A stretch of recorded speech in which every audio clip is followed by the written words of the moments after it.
call to order the March 13th meeting of the Cary Town Council.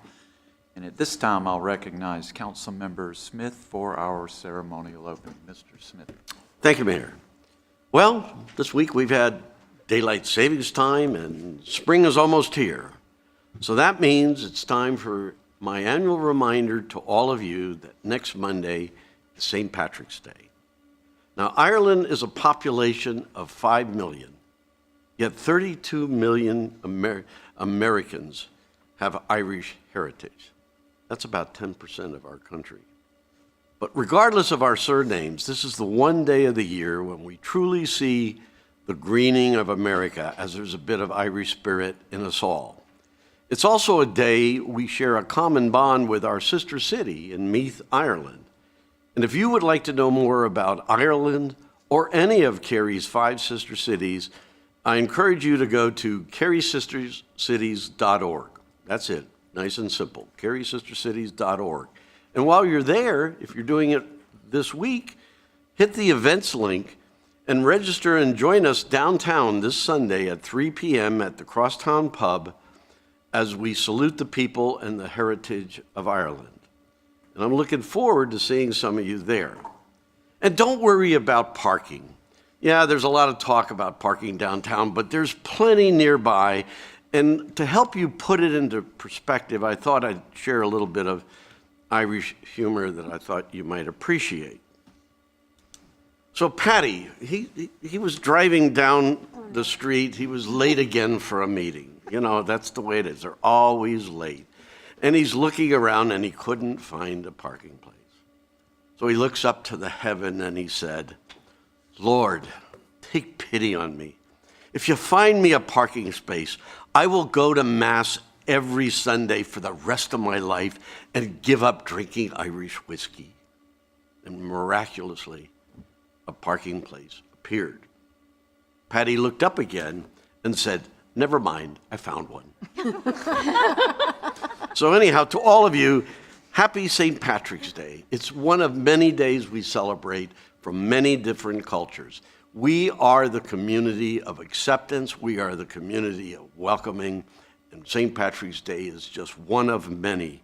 And I just ask that you all celebrate it and enjoy yourselves and just get to meet some other folks.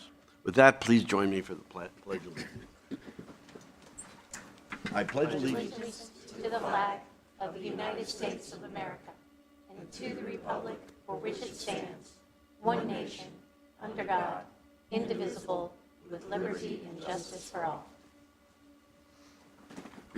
Thank you, Mr. Smith, for the information and the entertainment. All right, first order of business is to adopt an agenda. I would entertain a motion to do so. So moved. Second. There's a motion and a second. Discussion. All in favor, please say aye. Aye. Any opposed? Motion carries unanimously. We now move to recognitions, reports, and presentations. And I've been told that we have Scout Troop 244 in the audience. If you would stand and be recognized. Oh, there we are.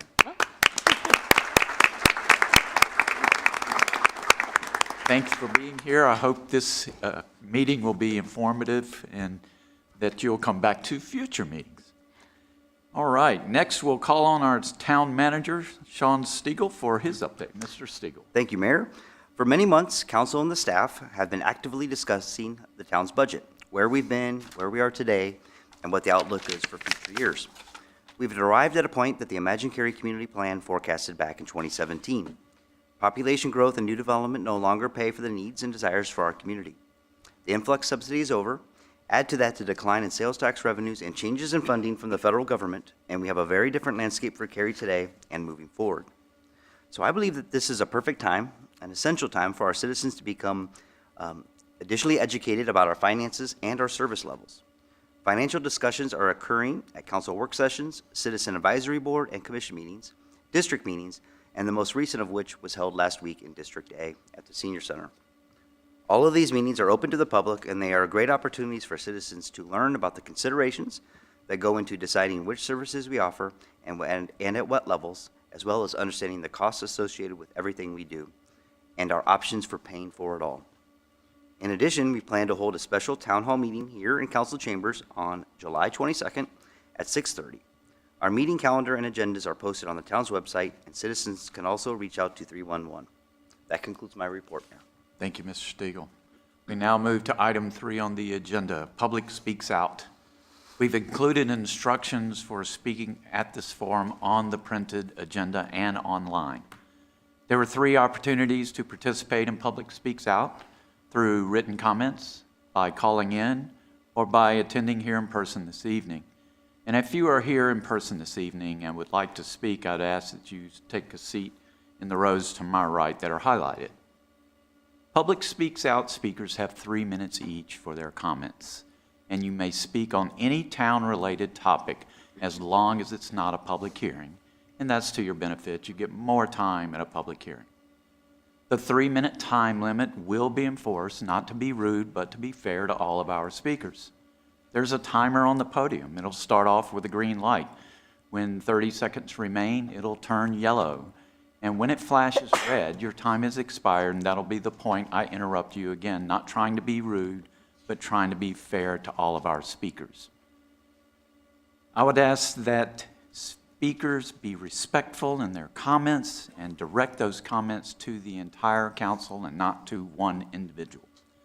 I thank everyone in the audience for understanding that this is a business meeting, and respect that, and please do not applaud, make remarks from your seats, or anything else like using props that may distract from the meeting. So now is the time for Public Speaks Out, and first I'll call on our clerk for any written comments and call on any registered speakers. We had 1 written comment, no registered speakers. Our first written comment is from Karthik Sundamordi. Downtown Cary lacks grocery stores, creating a food desert for many residents, especially commuters near the Cary train station. A weekday farmers market in a central location, such as the bus station or the downtown park, would provide fresh produce, support local farmers, and enhance the community. Okay. That was our 1 written comment. Did you have any registered speakers? No registered speakers. If you are here in public and would like to speak on a topic other than a public hearing, now's your opportunity.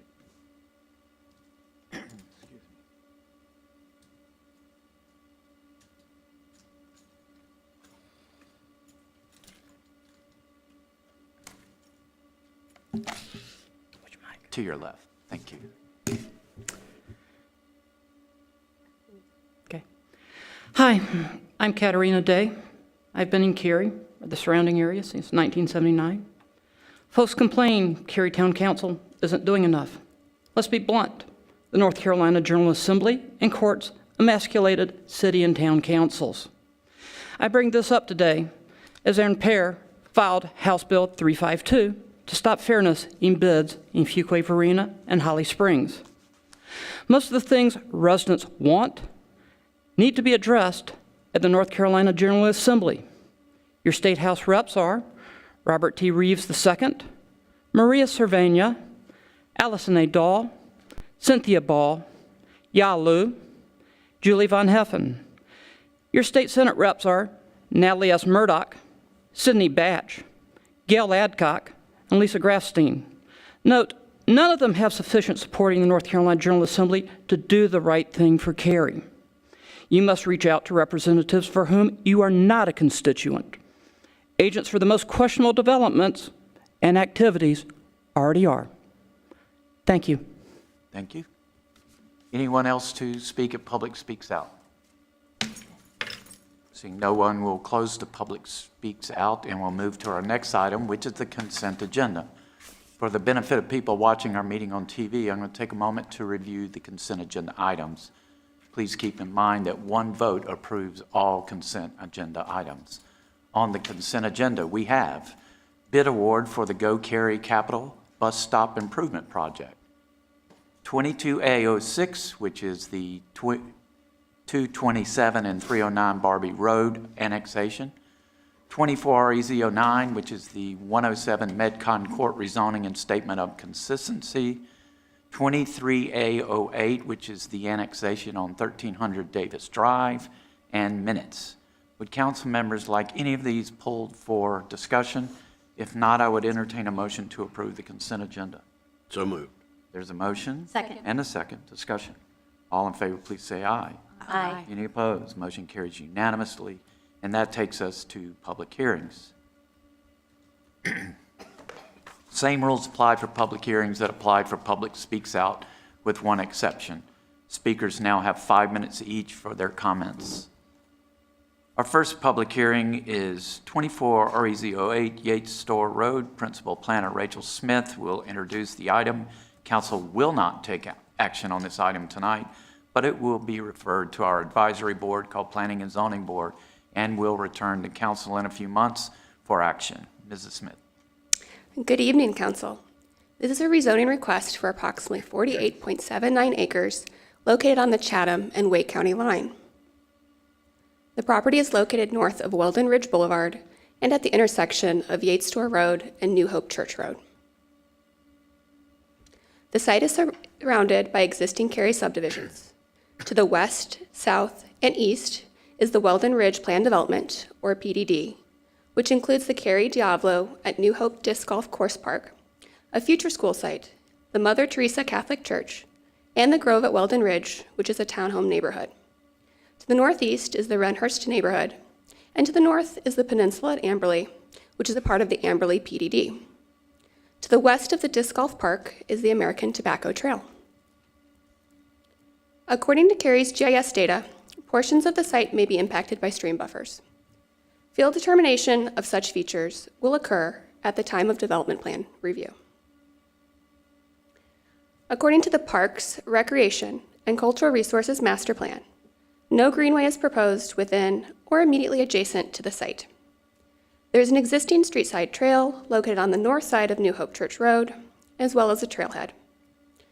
Staff note that potential bike and pedestrian connections from the disc golf park to the development will be subject to careful study at the time of development plan review to fully consider potential opportunities and challenges. Adjacent to the site, New Hope Church Road is a 2-lane undivided thoroughfare, and Yates Store Road is a 4-lane thoroughfare with landscaped median. There are overhead power lines on the site's New Hope Church Road and Yates Store Road frontages. The existing zoning is Chatham County Residential 1 and Cary Residential 40 on the Wake County side of the assemblage. A portion of the property on the east side of Yates Store Road is zoned Cary General Commercial, where there is a vacant commercial building. The proposed zoning is Residential 8 conditional use for detached dwellings and transitional residential conditional use for townhouses. The applicant has provided a concept plan that illustrates many of the zoning conditions, including the proposed use and maximum units for each area. There are 2 R8CU areas for detached dwellings on 10,000 square feet minimum lots, with a maximum of 57 homes on the western area and 10 homes on the eastern area. The TRCU area, shown in pink, is for a maximum of 25 townhouses.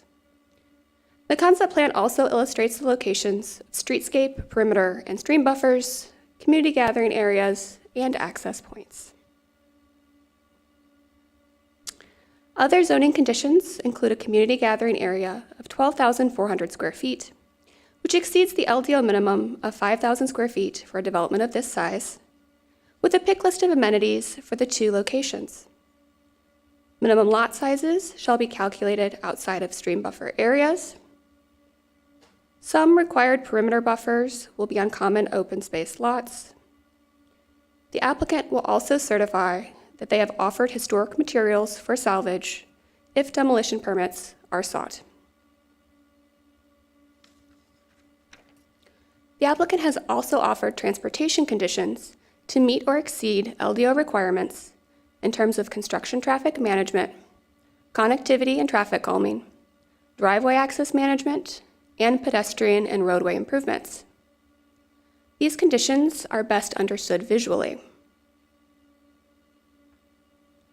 To manage construction traffic, a temporary construction entrance shall be provided from the east side of Yates Store Road, and barriers shall be installed to the existing roadway stubs.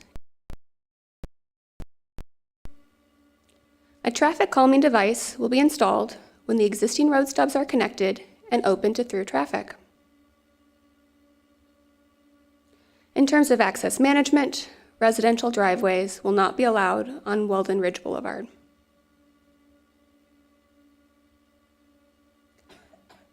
The applicant will construct pedestrian safety improvements at the intersection of New Hope Church and Yates Store Road. And the applicant will construct roadway improvements, including frontage widening, striping, and improvements at intersections and site access points. Staff has evaluated the requested rezoning against the Imagine Cary Community Plan. First, we note the western portion of the site is located within the Chatham-Cary Joint Land Use Plan Low-Density Residential Sub-Area, which recommends densities not to exceed 2 dwellings per acre. This proposal has a maximum density of 1.74 dwellings per acre in the portion of the site in Chatham County, which is consistent with the joint plan. There are 2 future growth framework designations split on each side of Yates Store Road, with the suburban neighborhood classification on the west side and the traditional neighborhood classification on the east side. The predominant housing type called for in suburban neighborhoods is detached dwellings, with additional guidance for when townhouses may be appropriate. The townhouse area may fit the housing mix objective, as the number of units are limited and in a defined location, and there is an offer of additional community gathering space. When looking at the Live chapter, we note the proposal will add additional housing stock to Western Cary. When looking at the Shape chapter, we note the plan describes transitions between land uses via use mix, design, and buffers. The proposed density is under 2 dwellings per acre across the entirety of the site and is similar to other nearby Cary developments, though the proposed lots are a little smaller. However, it is anticipated that some clustering of development may occur to offset the smaller lots, given the additional community gathering space and the stream buffer running through a large portion of the site. The proposal does not offer additional streetscape or perimeter buffer widths other than what the LDO requires. Wider streetscape and perimeter buffers in targeted locations may help to meet the objectives of the Shape chapter, as well as the Engage chapter, especially where the development is adjacent to the Cary Disc Golf Park. Cary's 2010 Historic Preservation Master Plan is incorporated into the Imagine Cary Community Plan and calls for the preservation of historic resources. There are 2 surveyed resources on the site: the Yates Grocery and Farm Supply on Yates Store Road, and the Yates House on New Hope Church Road. Each resource includes more than one structure. Information from Capital Area Preservation was attached to the staff report. Neither resource is listed on the National Register of Historic Places, and they are not presently recognized as local historic landmarks by Cary. A zoning condition has been offered that if demolition permits are applied for in the future, they will certify that historic material salvage has first been offered. The condition, as offered, does not require demolition nor preclude preservation efforts. Material salvage may offer some benefits to keeping building materials available for reuse.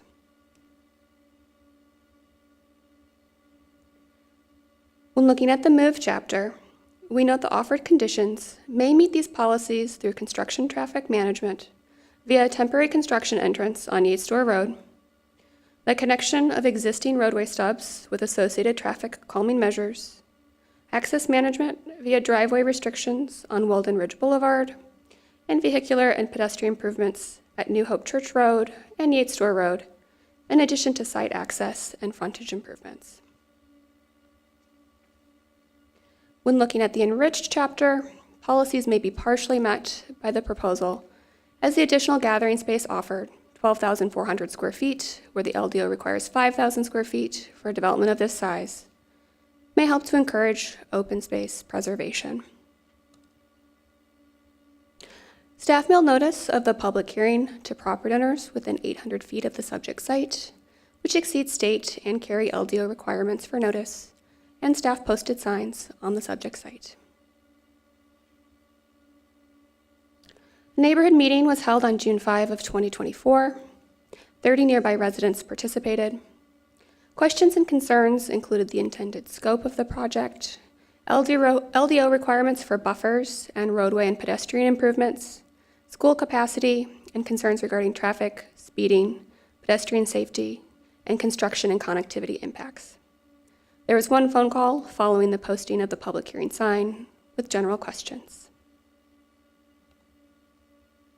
This concludes my presentation. Letitia Shapiro, the applicant's representative, is available to provide comments, and following the public hearing, I'm available to answer your questions. Thank you, Mrs. Smith. I would invite the applicants forward.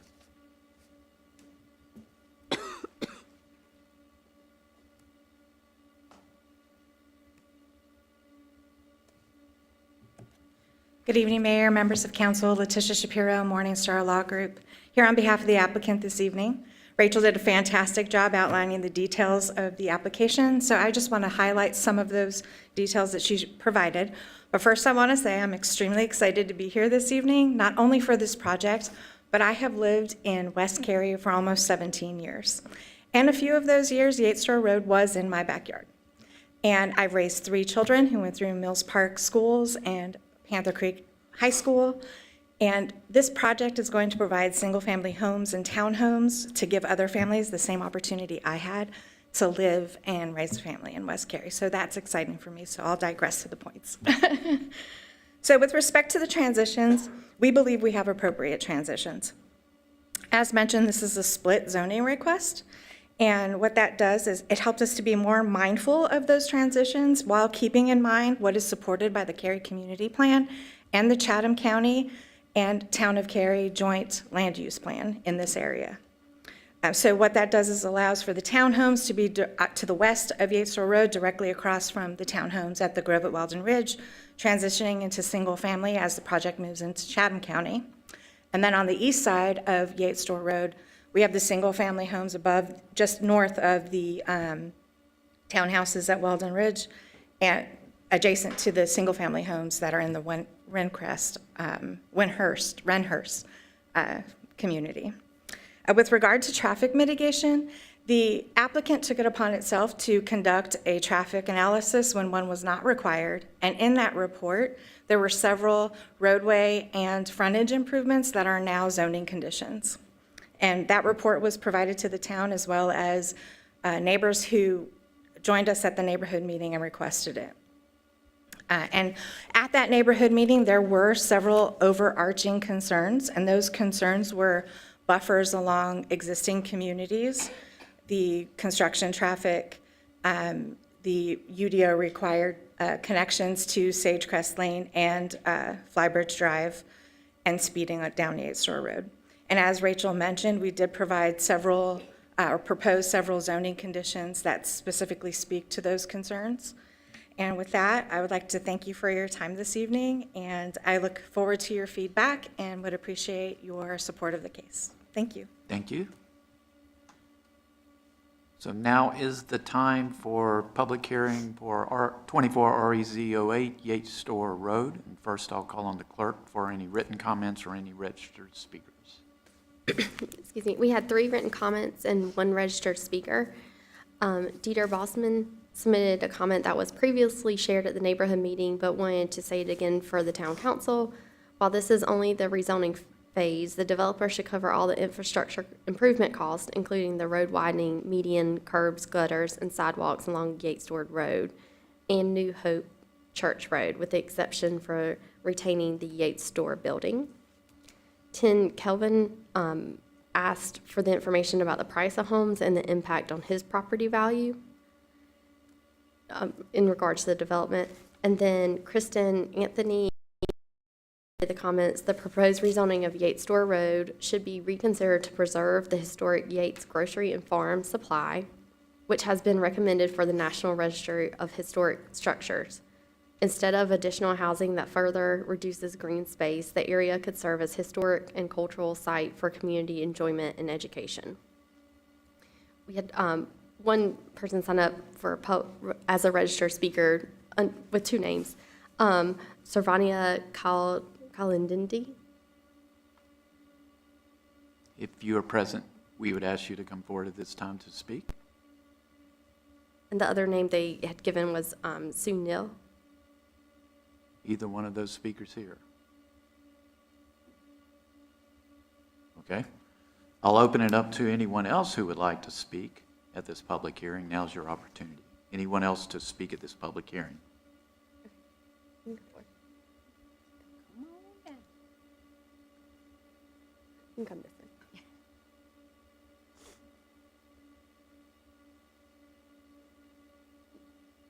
Use this mic. Yep. Perfect. So my name is Somesh Saxena, and while I support this rezoning, I do think that the number of dwellings is excessive. And I think the number of dwellings, specifically the single family dwellings, I think can be reduced, can be brought down. Maybe the lot sizes can be increased, but I think at the moment, the way it's been laid out, I think that if you reduce the number of dwellings, I think we could have something better than what we have now. Thank you. Thank you. Anyone else to speak at this public hearing?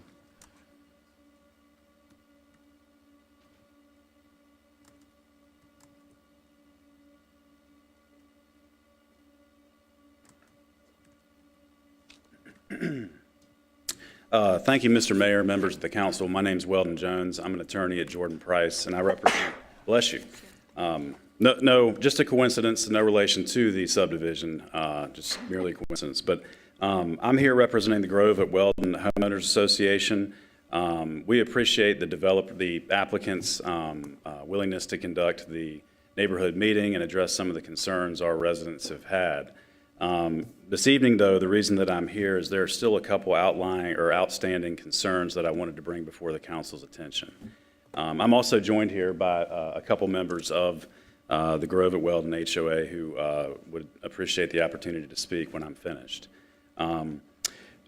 Really what the concerns boil down to are up on your screen, you can see Flybridge Drive connecting to the north to the R8 CU.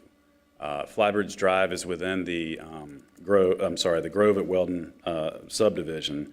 That right now is a private road, as you can sort of make out on the street. I think the intended scope of work would be to connect ultimately Flybridge Drive to another road, which would be really the only point of ingress and egress into the southernmost tip of that aspect of the development.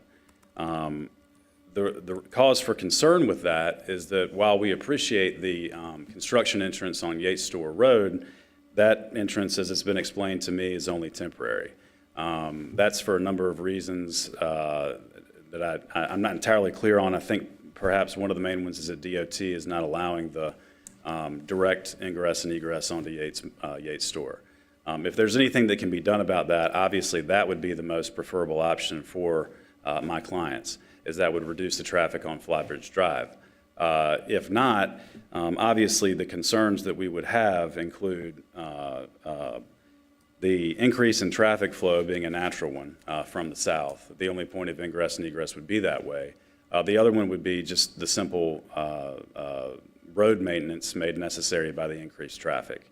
Right now, because Flybridge Drive is a private road and it would connect to presumably a public road, those homes in that new area would be accessing on that road, and they're not subject to the restrictive covenants in the Grove at Weldon HOA.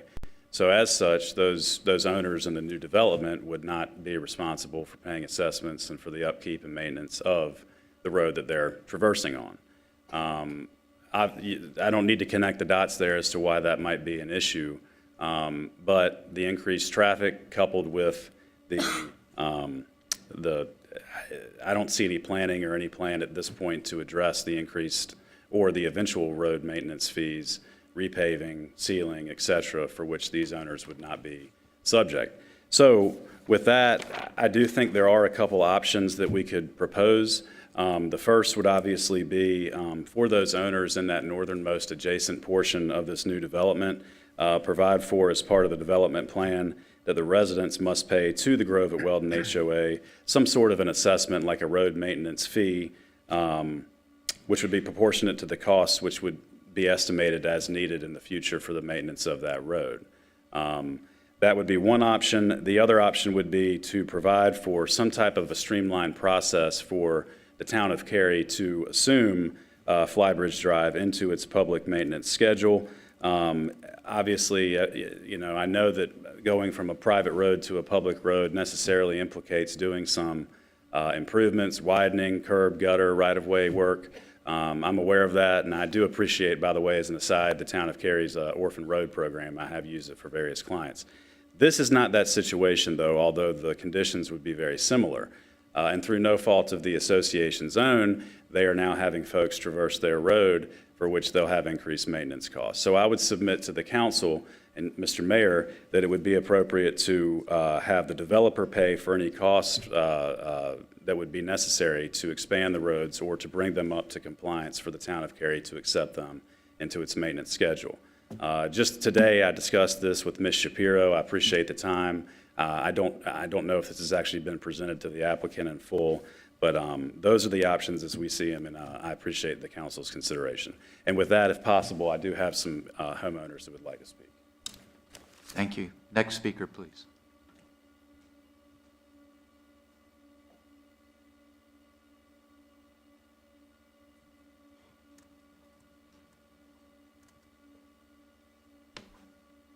Good evening, Council. My name is Ashley Anderson. I'm the president of the Grove at Weldon Board. I just kind of wanted to come over and go through what Mr. Jones has gone through. We actually have no issues with the building and having this rezoned. I think that would be a great addition to kind of streamline going from one neighborhood into another. You know, that's great. We've all moved into these new places, and we're all part of that area of Cary and love the schools, and so I know other people are really going to love that area as well. I think our portion that we really want to get through is that out of this area that's being impacted by the new development, our association owns its own roads, and that may seem kind of trivial, but it's a huge expense. We only have 98 homeowners in there, and we have to take care of any maintenance, any of the sealing, which we did just a few years ago. That really adds up pretty quickly, and it has to be redone, as you know, year after year, because concrete doesn't like to stay still. With that, at this time, anyone that uses those areas are people who live in the neighborhood itself. It's kind of a blocked off, really large looking cul-de-sac at this point, because all the roads just kind of lead to homeowners that live there. With this becoming a street that's going to be a thoroughfare, we're going to have more people driving through. It's not just the people who are going to be living there, but also the neighborhoods that's going to be on the other side of it. That's going to be a cut through for them to be able to get through as well.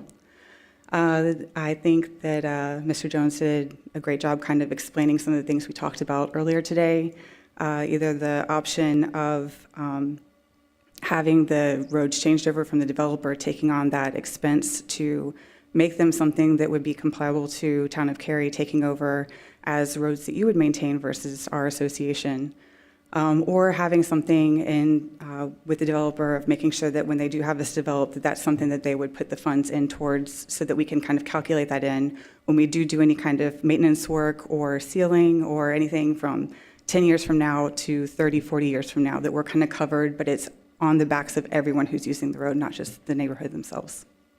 With that, I've got one other member, if you guys would like. Thank you very much. Thank you. Next speaker, please.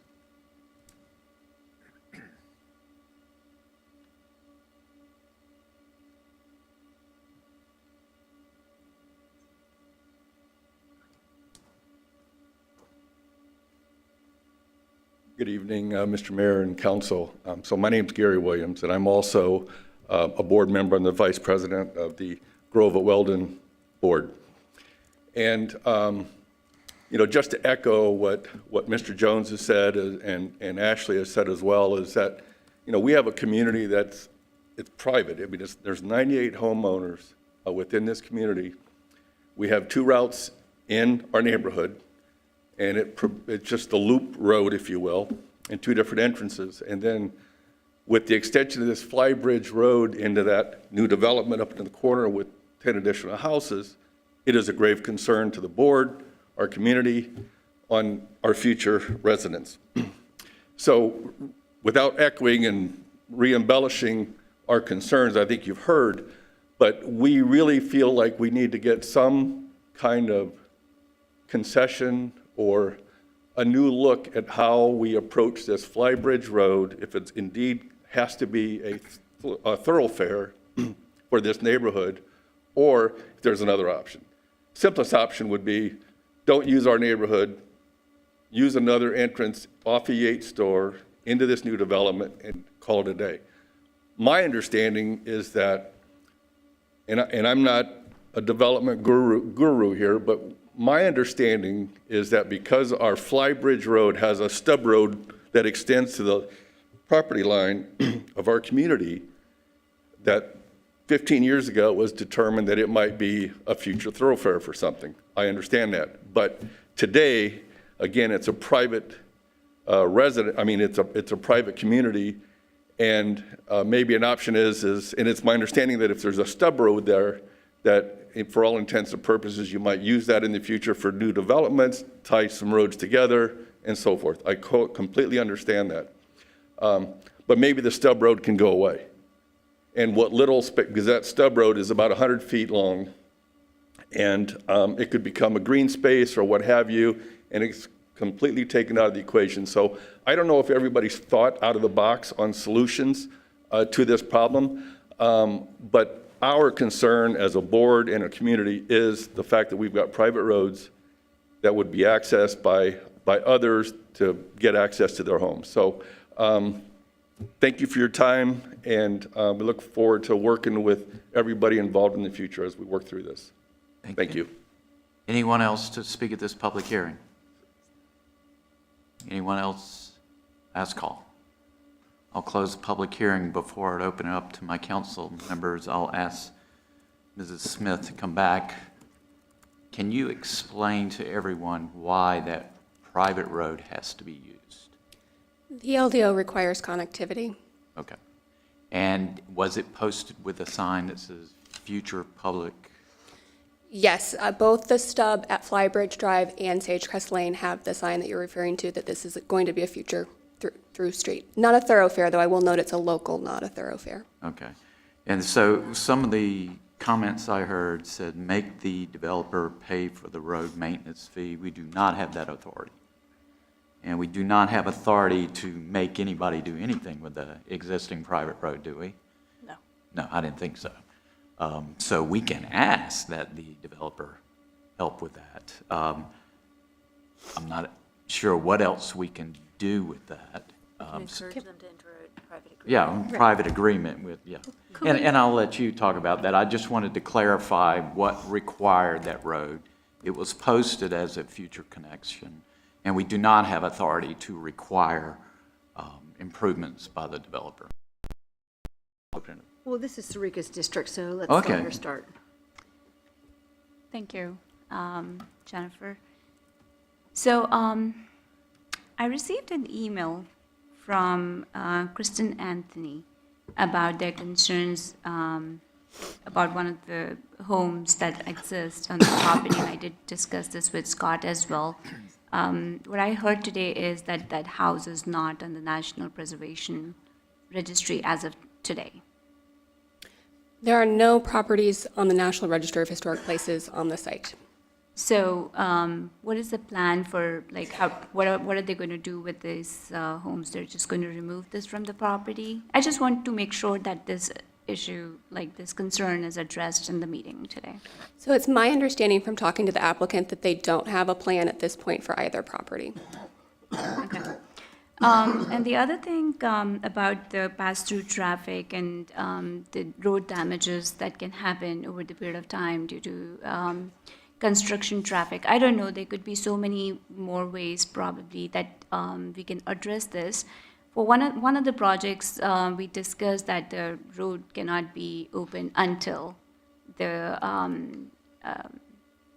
project is 80% complete, so that there can be no thorough construction traffic. Or they could be, like what Mayor Pro Tem Robinson mentioned, we also proposed an agreement between the developer. It was a private agreement between Autumn Woods and the developer about how they're going to handle the traffic. So those are some of the other ways that, you can also address. But I would agree that, construction traffic passing through the road, I mean, it's not fun, and it definitely would damage the roads, and some sort of resolution would be nice.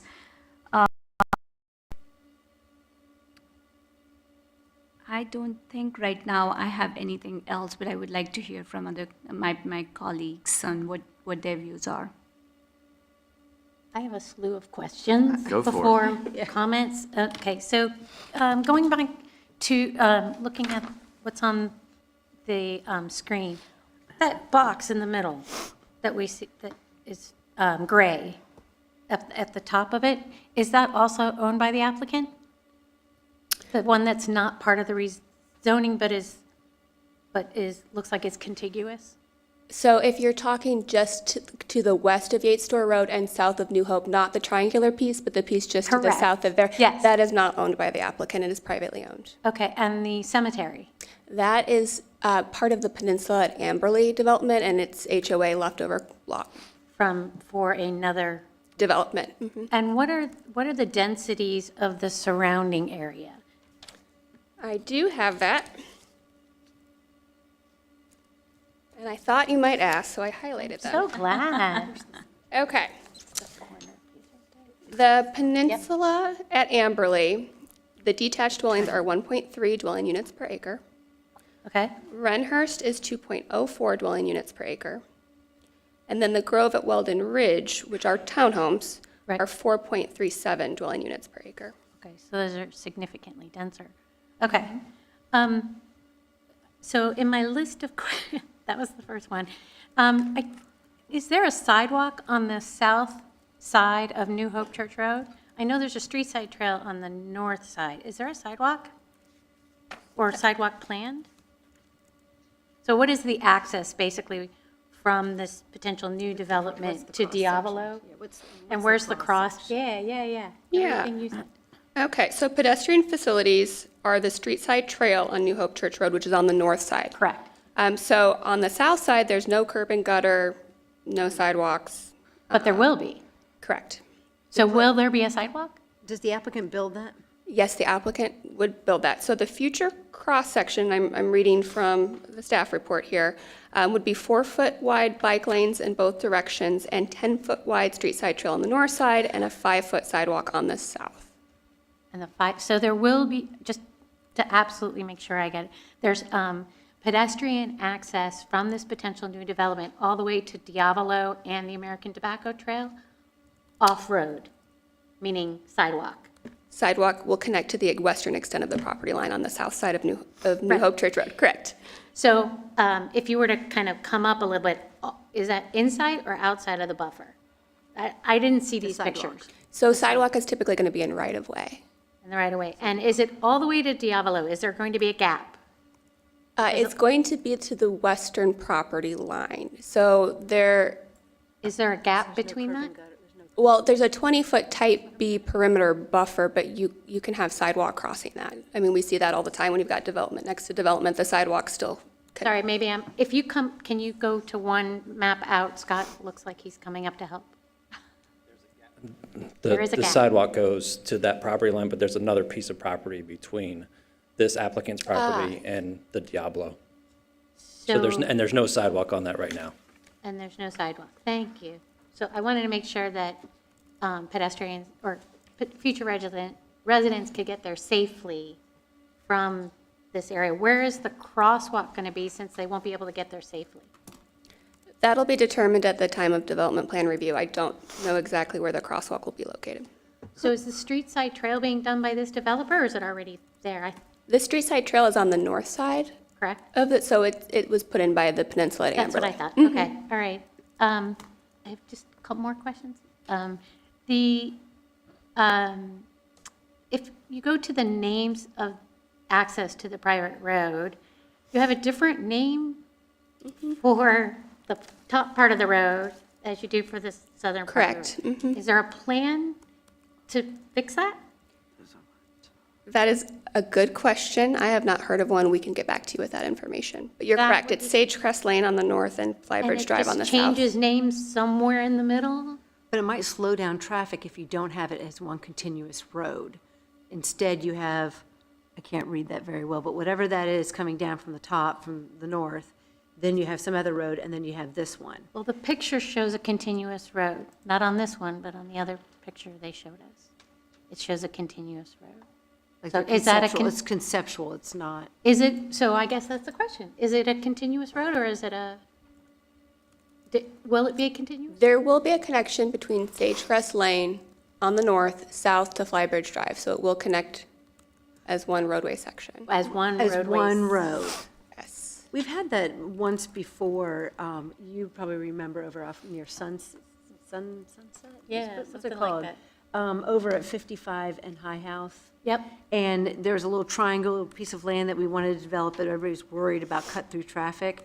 So instead of making it one continuous road, they broke it up with another road so that it caused a jig-jag and discouraged people to use that as a cut-through. And that's like a site plan thing, right? Like, that would be a Well, rezoning thing. It would be, but we're talking about street names here. So if the design is already set in stone to be a single road and it's going to change names somewhere in between, we And should, these are typically conceptual at this point, and I think at time of development plan, staff and the applicant would look at those issues. yeah, but we're talking about road.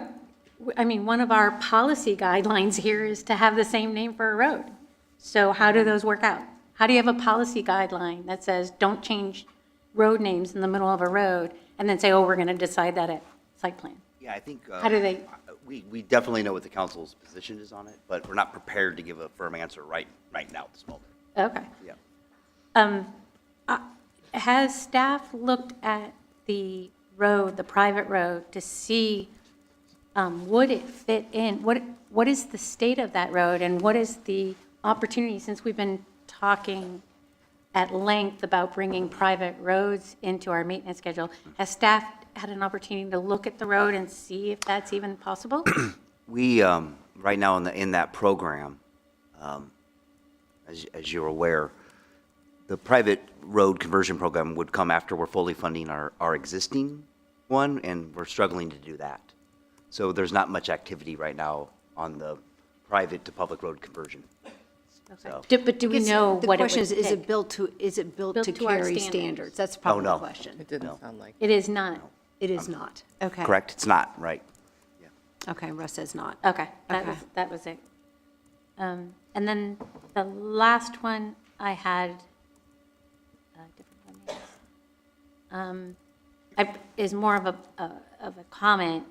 You know, this is 92 dwellings, and we're at a point that obviously with supply and demand and affordable housing is something that's very important to us. I hope at some future time, we're able to talk with single-family home developers about how they can participate and be partners in helping us find ways to provide home ownership affordable housing. I see it's being done by Apex and others where developers offer, not require, but offer those types of opportunities for the future. And I just wanted to put it out there that it's just something that I would love to see, a partnership with some future development in home ownership. Just get it out there.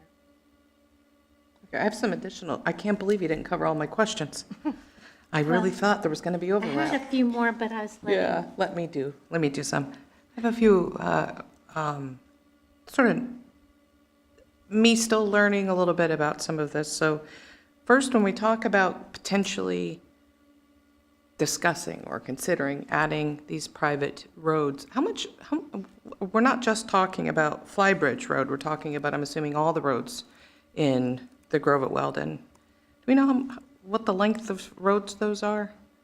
I can't guesstimate by looking at these maps. Don't have that amount for you, but as Sean said, when we last looked at it, and this was before some of the inflation factors, of all the private streets that exist in Cary still, it's $20 million in impacts to bring them up to our standards. Okay. Okay. And that's what it was priced at? Several years ago, yes. So it's probably double or triple, right? Maintain or No, Not to being convert them. Flip, to convert them. Yeah. to convert them, and that's curb, gutter? Yeah. The whole enchilada? town Okay, standard. thank you. Also, and I'm doing the math over here, I want to ask for some specificity in the lot sizes. I see 10,000 square foot minimum lot sizes. That is 4 houses per lot. The Chatham-Cary land use agreement has a maximum of 2, correct?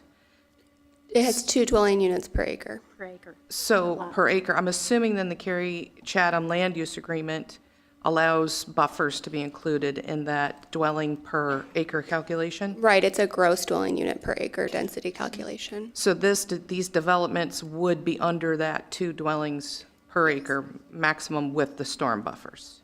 The aggregate of the property is 1.74 for the Chatham County piece. 1.74 with the storm buffer. That's for the Chatham County Yep. side. Now, the density is higher on the Cary, the Wake County side of it, correct? It depends on how you calculate it. So aggregate across all 3 sections is 1.89 dwelling units per acre. The R8CU for 10 dwelling units is 1.41 dwelling units per acre. The townhouse is a little bit higher, it's 2.87. So it balances it out. Okay, thank you. That helps. I was trying to do the math when I was reading the staff report and failed miserably, so I figured I'd just save it and ask. And the applicant in the conditions says it will construct pedestrian improvements. And forgive me if I missed this when I was reading the staff report. Can you tell me what those pedestrian improvements on New Hope Church and Yates Store Road, what would those be specifically? I just went and pulled it back up, and it's probably in there. I apologize. I just didn't see it specified. And I will note that they worked with transportation staff on writing this condition. So it's developer shall install, subject to Town of Cary and/or North Carolina Department of Transportation approval, pedestrian safety improvements consistent with either Town of Cary standards and specifications or NCDOT standards at the intersection of Yates Store Road and Rolling Springs Drive / New Hope Church Road. Right, so It's to bring it up to modern standards. It's an existing intersection. okay. Is there some place I can look to see what our current pedestrian safety standards are for an intersection, so I know what that means if I see it in a plan or in a condition, or, that'd be great. If somebody could handhold a little bit and send me a link, I'd be thrilled. Then I won't have to ask questions like that. And I think that's all of my questions. Lori covered everything else, so everything was very thorough. She was very thorough.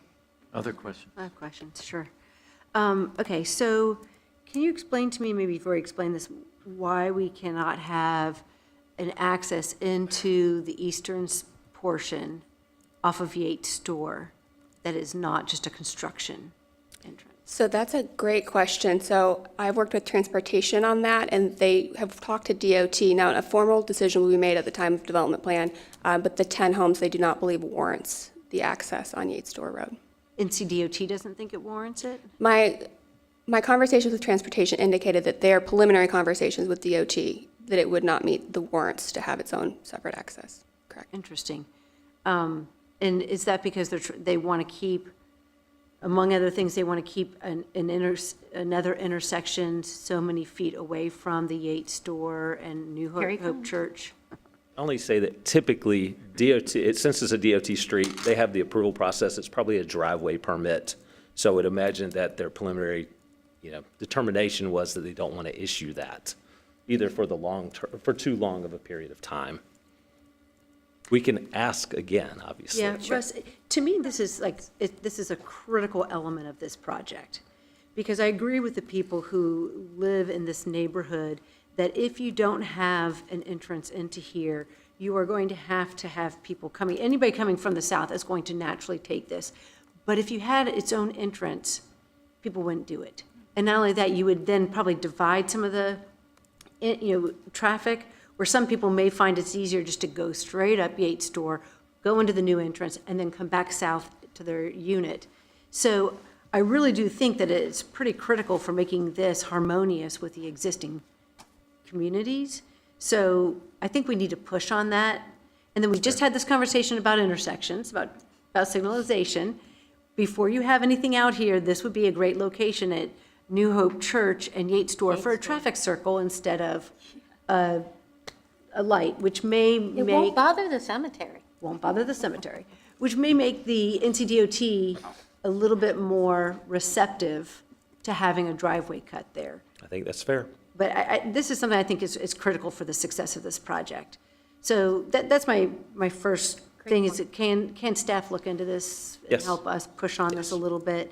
And hopefully the applicant is, receptive to the idea of having a permanent entrance there. The next thing is these buffers. So it's really hard for me to read the map. It looks like most of the buffers are 50 feet, but then there's 30-foot buffer and possibly like a 15-foot buffer along the park area. It's a 20-foot type B adjacent to 20 the foot. park. That is the minimum required by the LDO. Okay. We note your concern. Okay. I think our buffers are one of our success stories of Cary. They don't just protect, in this case, the park from looking at the backs of houses and people's, everybody maintains their back porch to a different standard, blah, blah, blah, and they put the little kid playground crap out there and everything. But you also protect the houses from the public use right here. So I really think that it would be wise for this applicant to consider putting a 50-foot buffer along that parkland. It's kind of like their corporate citizen thing to do. That's a great idea. So I think that a 50-foot buffer should be along there. And honestly, to protect your future residents, you ought to have it along the church too. I mean, I visit St. Mike's periodically, and, there's a little bit of a buffer between Weatherstone and the church. And, personally, if I was living in one of the houses overlooking the church, I wouldn't want to look at the parking lot filling up, 6 times on Sunday and every other time, Well, this picture actually is not the same as what, Scott, you came up and told us. You told us there is a piece of property between this development and the park, and this is showing that they abut. So, can we then get direct access? Unless I'm missing something, unless that's still. This is like the play space, right? And then up here is where you have the on the north, you have the parking lot, and you have the access onto the greenway and so forth. All of it. right? It should all be Yeah. accessible. Yeah, the piece of property is our property, so that's why you're seeing it in green, but it doesn't have any sidewalks. So to get to the tobacco trail, you've got to cross the disc golf, or you got to cross the street So and we take didn't the put a street sidewalk trail. on our. We should be talking about this with our budget. Yeah, this should be on our budget list because we should have put a sidewalk. We can add it to the list of things we won't do. Yeah. Do that. At least add it so that we have it Well, yeah, on our I'm actually radar. not trying to be funny. Yeah. It's, we can add it as a future project. Part of what the council will discuss on sidewalks is it going to be a priority to maintain the ones that we already have versus adding new? Right. So there is no curb and gutter there when we developed this park either? We didn't put curb and gutter there? Okay. Do we put curb and gutter on either side of the road? I don't think so. Over on the trailhead side? Honestly, I haven't been there in a while, so. Is it our road or NCDOT? No, well, I mean, we did the Well, development. we did the so development If we for hold the ourselves to our trailhead. own standards, We didn't do our own standards. but. We built the Did trailhead. We did it, oh. Yeah. Okay, so my last little observation is about this diagonal road that is on the southwest corner of New Hope Church and Yates Store.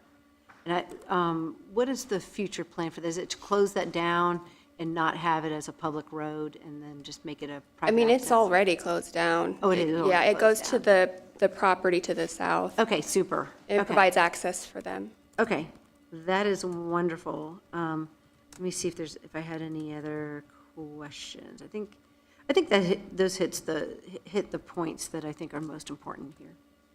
Other questions? Can you go back a few slides? Sure.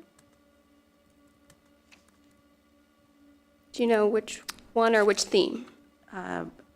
It said no driveway access on Weldon Ridge, I think. So I mean, I guess that's my question is, yeah, driveway's prohibited. That means you just can't access the development at all, or? No private residential driveways, so no home driveways. So they can be There could be a local anywhere street. else? Like, why does it say that there and not? It's just a collector road. It's a collection. Okay. Yeah. We have we set a policy at one point where we said we don't want to see driveways on collector roads because what ends up happening is people go a little bit faster on those roads and it's meant to be get everybody out of the neighborhood, back into the neighborhood. And so then you have people who are complaining hey, my kids want to play and they're not safe. So we set this policy to discourage it. And so they're basically adding a condition here that is a nod to our policy to say, we hear you, we won't put any driveway cuts right there on Weldon Ridge. So Weldon Ridge is a collector, but New Hope Church is not? You wouldn't put driveway cuts on that major Because road. it's too major? Yeah, yeah. I guess I was wondering why it was spelled out specifically. Yeah. But if they want to add that as a condition on, none on New Hope Church Road, that'd probably be good, but we don't usually see. Probably if I drove out there more often, I would know that. Well, that's okay. Other questions? 40 minutes trip. I'm sorry? 40-minute trip. Other questions? All right. So we are in the second part of the process of this rezoning. So there was a neighborhood meeting where the developer and the staff heard from the residents. And then there's a public hearing, which is the first opportunity to talk about a rezoning. And just to be clear, the rezoning is about the type of use and what goes on with the type of use. It will next go to an advisory board called a Planning and Zoning Board. And they're going to review it and compare it to the Cary Community Plan, which is a plan created by the citizens. And they're going to see how it matches, and they're going to make a recommendation to council. And council will vote on this in a few months. And then if it passes, all the details you were hearing about site plan issues and those types of things will be determined by the staff and the applicant if the rezoning passes. So that's where we are at this point. You're invited to participate in any council meeting between now and the decision, or any council meeting for that matter. But the staff liaison, Ms. Smith, is available for all questions. She'll have the latest and greatest information, and she would be the best person to contact. And of course, council is willing to take any of your questions at any time, but we'll probably be referring to Ms. Smith to answer those. And then if you have the desire to come to another council meeting and speak, you're always welcome to speak if public speaks out. So if there are no other objections. I have We have one an observation here. Go Oh. ahead. got Jeff. one observation. Okay. Well, we're full of observations. No, you make your observation, then I'll make mine.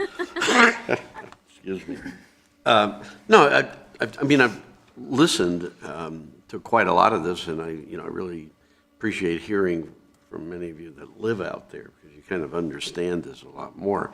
But an observation would be that we've brought up quite a bit, and just knowing how the process works. If a lot of this is not addressed before P&Z, then you run the risk of still a lot of open issues coming back, and that, I think, puts an application at risk. We've had a recent situation where we put one on hold indefinitely just for that reason. So, my encouragement would be, I don't know what's right or wrong here, but it's just my perspective that there's a lot of work that still needs to be done here. My opinion, my peers can disagree. And I would just say that I think you might want to take a little time before P&Z, get some of that addressed beforehand. Now, I'll open that up for discussion, but that's just my observation on it. Well, it's always a good idea for the applicant to work with the town and the Absolutely. residents to resolve any issues. So you're absolutely right. That always works to the benefit. But if they insist on proceeding without addressing, then you're right, it does add risk to a project. That's all. Yep. It adds risk. We were just designing the We're project. designers over here. We were making an Stayed at a Holiday observation Inn. that, since we were just talking about chicanes and traffic circles, that a great way to reconcile this whole problem on the eastern side is to put a little traffic circle in there to reconcile the north-south roads and then the entrance coming in from the west. I don't want to get We think is into essential. solving this. I mean, we've solved, I mean, this development, the townhome development was built in 2011 when we still, and, you know, unfortunately for these homeowners, we have lived through having private roads in our own subdivision, so I know exactly how expensive it is, and I can definitely understand the problem. So we're not at a point right now where we can say, oh, well, we're going to bring this up to standard and, you know, take it on, although the town wants to, right? I mean, we just don't have the funds right now to do that. So, you know, perhaps out of what Councilmember Smith said, you know, a private agreement could be struck somehow that allows that to be brought up to standard with that developer, or maybe, you know, there's something that could be done. Unfortunately, we, as the mayor said, we don't have the authority to force that to happen, but, you know, not making it a private road benefits everybody. I mean, then eventually you actually get plows to come in your neighborhood, right, when it snows. I mean, if it's on a town road, you get those types of benefits of being part of a community. But yeah, we definitely are talking through this to try to find the best way. Any other comments? I want to thank those who came and spoke this evening, and again, you have the opportunity to speak at any meeting.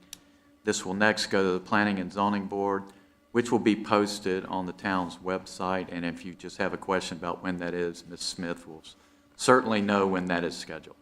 So thank you. And that is our last and only public hearing. We have no discussion items, and we're ready to go in closed session. Oh, pursuant to GS 143, 318, 11A, 1, 3, and 4, I move that we hold a closed session to consult with attorneys employed by the town and/or retained by the town in order to preserve the attorney-client privilege between the attorneys and the town to prevent the disclosure of information that's made privileged or confidential pursuant to the laws of the state or not considered a public record within the meaning of Chapter 132 of the general statutes, and to discuss matters relating to the location, expansion of industries or other business in the town, including agreement on a tentative list of economic development incentives that may be offered in negotiations. There's a motion. Is there a second? Second. Discussion. All in favor, please say aye. Aye. Any opposed? Motion carries. We will now go into closed session. 10035.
We'll reconvene our meeting. Our business has been concluded. This meeting is adjourned.